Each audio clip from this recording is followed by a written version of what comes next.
Good morning, Belen. I'm Danny Esteban. And I'm Raul Rodriguez. Welcome to this edition of WBLN for today, February 15th, 2018. A student who was expelled for disciplinary reasons returned to Marjorie Stoneman Douglas High School yesterday, Wednesday, and opened fire, leaving 17 people dead and prompting panic as students scrambled for cover as officials sought the shooter. Multiple other people were injured in the attack inside and outside the high school in Parkland, Florida, and Broward County Sheriff Scott Israel said that they identified the suspect as the shooter was 19-year-old Nicholas Cruz, who was arrested shortly after the shootings less than a mile from the school. 12 of the victims were shot dead inside the school, and Cruz had an AR-15 and multiple magazines in his possession. Cruz was expelled from the school for disciplinary reasons, and the sheriff said they've begun investigating a social media account and have described it as very disturbing. Officials at North Broward Hospital said 3 of the victims they received are in critical condition. Marjorie Stoneman Douglas High School is one of the biggest schools in Broward County with about 3,000 students.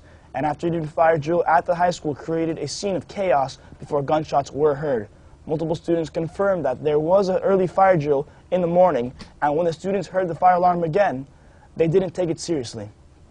So far, there are at least 14 victims. Victims have been and continue to be transported to Broward Health Medical Center and Broward Health North Hospital. Yesterday afternoon, Belen hosted Mr. Ernest Green, a member of the historic Little Rock Nine.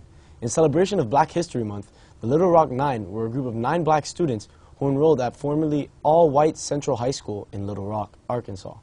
In September of 1957, their attendance at the school was a test of Brown v. Board of Education, a landmark 1954 Supreme Court ruling that declared segregation in public schools.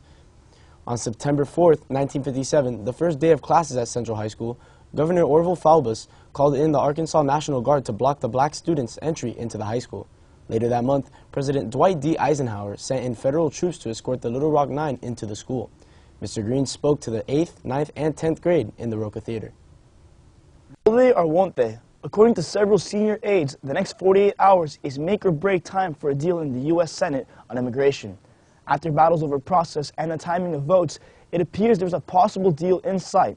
Brandon Lubian has more. It won't be, if we pass something, everything that either Democrats want or everything that Republicans want. But it may get the job done for the Dreamers. The word of the day on Capitol Hill is compromise. This is a compromise, but I do think that it'll get support of almost everybody in there. Senator Jeff Flake talking about an immigration bill being finalized by a bipartisan group known as the Common Sense Coalition. He says their bill will be ready today. Senator Lindsey Graham also among that coalition, saying any deal would not include a pathway to citizenship for the parents of DACA recipients. You're down to what most Americans would cheer. Strong border security and fair treatment of a DACA population of 1.8 million. Graham adding this would be a 2-pillar agreement, not 4, like President Trump's plan, which is already encompassed in a separate Republican bill that calls for a path to citizenship for DACA recipients, billions in border security money, cuts to family-based immigration, and ending the diversity lottery program. The President has spelled out a fair and generous framework that will be necessary to earn his signature. I don't think it's going to get many Democrats votes, if any. And so if we can get a compromise, that's why we're doing these meetings. You know, our interest is getting a result. It's a result that eluded Congress time and time again, and one that overall is still uncertain. Even with the 60 votes in the Senate, it would still need to pass the House, and even more significantly, the standards of the President. Reporting for WBLN, I'm Brandon Lubian. Thank you, Brandon. The Pope wants people to come.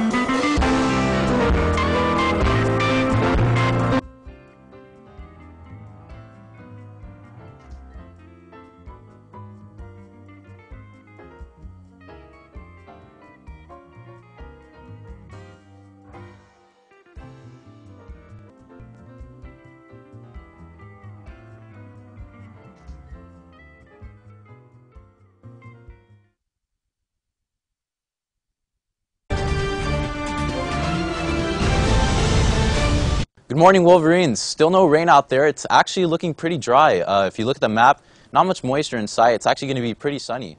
If we look at the weather for the rest of the day, we're going to be seeing weather in the highs of low 80s and lows in the low 70s. Also, we're going to be having precipitation in 5%. And that same pattern is going to continue throughout the weekend, where we're going to be having some pretty warm weather in the mid 80s to low 70s with not much chances of rain.